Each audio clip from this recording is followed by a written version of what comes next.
Jeg hedder Pia Madsen, og jeg er indehaver af Klinik Terapia, som ligger i Helsehuset i Kolding. Jeg arbejder til daglig med blandt andet tankefeltterapi, og det er det, jeg vil gerne lave en lille øvelse mere om i dag. For det er sådan, at med tankefeltterapi, der kan man gå ind og analysere og fjerne den grundlæggende årsag til det problem, du døjer med. Og det kan være alt lige fra fobier, vrede, angst, traumer, skyld, lavt selvværd, altså nogle ting, som der er rigtig mange mennesker, der går og døjer med. Og en af de øvelser, jeg bruger rigtig meget, når jeg laver tankefeltterapi med mine klienter, det er en øvelse, der hedder kravbensåndedrætsøvelsen. Det er en øvelse, som går ind og giver ro i kroppen. Den går ind og skaber en balance. Mange mennesker i dag, de har mange ubalancer i kroppen og går og har det dårligt. Kan måske ikke koncentrere sig så godt og sover rigtig dårligt. Og i det hele taget går og tumler med forskellige former for ubehag. Og en af de øvelser, som er rigtig gode for alle mennesker at lave, det er den, jeg så vil lave noget, der hedder kravbensåndedrætsøvelsen. Man bruger 2 fingre her, pegefinger og langemand. Og dem holder man så på under sit kravben. Hvis I går ind lige fra midten her, hvor mændenes slipseknude sidder, så går man lige et par centimeter ned og et par centimeter hen. Det er lige meget, hvilken side vi bruger. Jeg bruger her min højre side. Så 2 fingre holder man til at begynde med på kravbenspunktet, og samtidig med, at man skal lave nogle åndedrætsøvelser. Og jeg vil gå i gang her med det samme, og du kan være med fra starten af, hvis du vil, eller du kan vælge senere hen og klikke ind på den her video og så bruge den, når du har brug for den. Mens man laver den, kan man tænke på det ubehag, man går og døjer med. Man kan sige, hvis man er meget stresset, så kan man lige gå ind og mærke den her stress, man har i kroppen, når man laver øvelsen, mens man laver den. Så vi går i gang nu, og vi bruger de her 2 fingre, holder den på under kravebenspunktet, og med de 2 andre fingre, også pegefinger og langemand, der tapper vi kontinuerligt på det, vi kalder gamutpunktet, og det er den lille fordybning, vi har her mellem lillefinger og ringfinger. Den kalder vi gamutpunktet inden for tankefeltterapi. Så jeg tapper kontinuerligt på gamutpunktet her, mens jeg går i gang med åndedrætsøvelsen, og den starter sådan her. Jeg trækker vejret dybt ind af næsen, holder det lidt, bliver ved med at tappe, puster halvt ud, holder vejret og puster helt ud. Så trækker man vejret halvt ind, holder det og puster helt ud.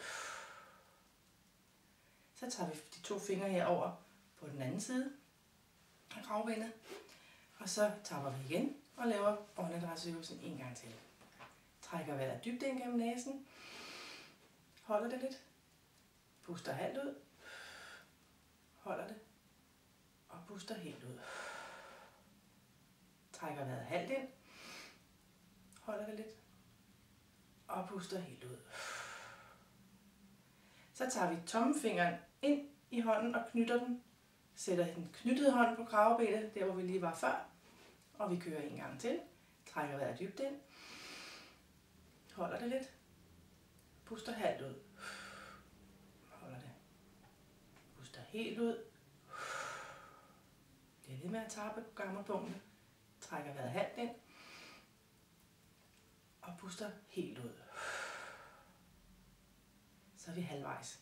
Så de 2 fingre, vi så har tappet med, sætter vi nu ind på kravbenspunktet. Og de 2 andre fra den knyttede hånd, tapper vi gammelpunktet på den anden hånd. Og så kører vi samme åndedræt igen. Trækker vejret helt ind. Holder det lidt. Puster halvt ud. Og helt ud. Trækker halvt ind.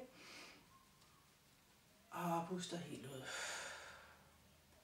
Tager fingrene op på det andet kravben, under kravbenet her. Tapper igen gammelpunktet og trækker vejret dybt ind. Holder vejret lidt. Puster halvt ud. Og helt ud. Trækker vejret halvt ind. Og helt ud. Så skal vi knytte den her hånd igen. Tommelfingeren ind i hånden, knytter fingrene udenom. Holder igen på det kravben, hvor vi var før. Tapper igen på gammelpunktet.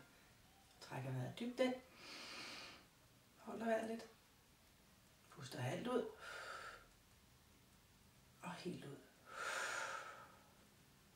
Trækker vejret halvt ind. Og helt ud. Sidste gang over på den anden side. Trækker vejret dybt ind. Puster halvt ud. Og helt ud. Trækker vejret halvt ind. Helt ud. Så er kravbensåndedrætsøvelsen færdig. Vi lige retter fingrene lidt ud igen. Godt bevæge skuldrene lidt, hvis man har siddet lidt anspændt. Lægger begge hænder på låret, så lige et øjeblik. Sidder lige og mærker din krop. Og mærker, om der er sket en forandring. Øvelsen er som sagt god til at give ro i kroppen, når man bliver afslappet. Og jeg kan anbefale, at man laver den hver dag. Nogle laver den 1 gang hver dag, og nogle laver den 2 gange. Og har man det rigtig skidt, så kan man lave den 3 gange om dagen, og det er også rigtig, rigtig godt. Morgen, middag, aften.